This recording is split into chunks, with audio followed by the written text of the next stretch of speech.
Welcome everybody to Extreme Off-Road Silly Builds, and today we're dealing with a 1924 Austin 7. Now this has 292 horsepower, 171 pounds-feet of torque from a 1.3 litre turbocharged inline-4 engine. Now I know that doesn't sound like all that much horsepower or torque, but it does only weigh 867 pounds. Now it has off-road tyres, all-wheel drive and off-road suspension, and it can do 0 to 60 in 2.9 seconds, 0 to 100 in 6.150 seconds, and go to a top speed of 155 miles an hour.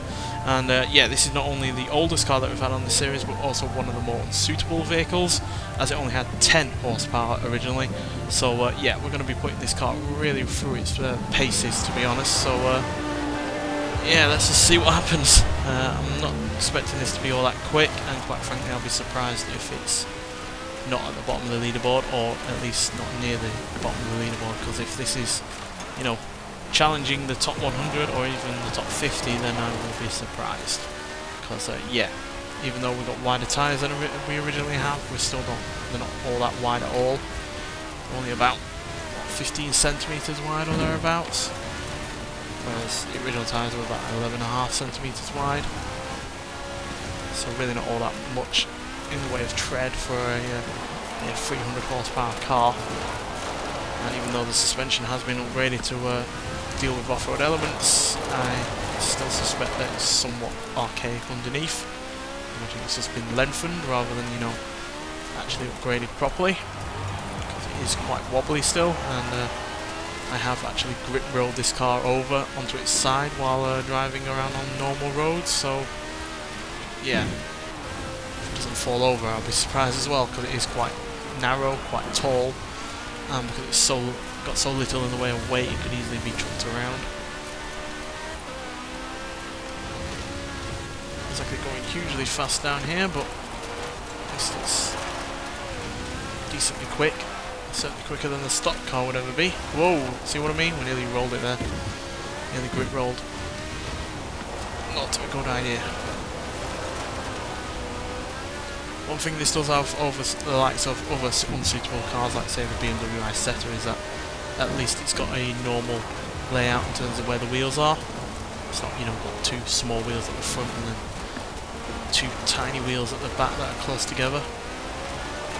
You know, at least in each corner, respectively. We're actually going to be pretty quick. Well, we were going to be. I jinxed myself. Oh no. Get up. I completely jinxed myself. Yeah, we're going to have to wait for the thing to roll back over. We can't rewind either. We were so close to being quick. No.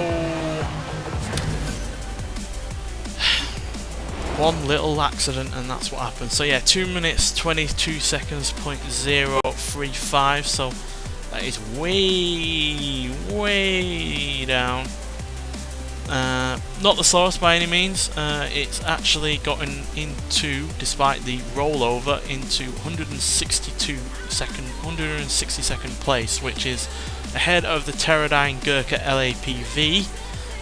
It's also ahead of the Jeep CJ5 Renegade, which I don't know why that was so slow actually, I can't remember it being that slow, as well as the Volvo Iron Knight, the Reliant Supervan 3, Citroen 2CV V6, the Mercedes-Benz Tank Pool 24 racing truck, the Ford F-150 pre-runner Liberty design truck, the BMW Setter 300 Export, the Peel Trident and the Peel 50. So yeah, the Peel P50 being the worst there by more than a minute slower than this car. So yeah, not quite as slow as that, but if it wasn't for that rollover, I imagine we would have been a little higher, maybe challenging the likes of the Porsche 959 Rally Raid or the Mini X-Ray Junkie Buggy.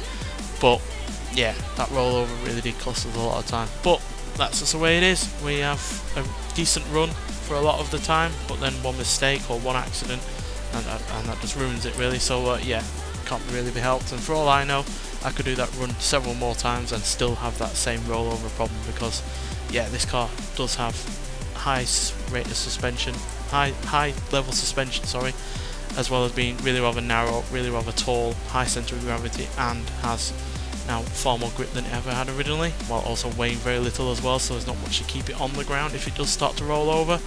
So yeah, for for all I know, like I said, it could do that roll every other time that I do this run. So yeah, there's no point continually trying to do it and trying to, you know, be careful and, you know, safely get it round, because there's no fun in that. And yeah, at least it's not the slowest car that we've had, despite being the oldest by 2 years. Anyway, thanks for watching, and I'll see you in the next one. Bye.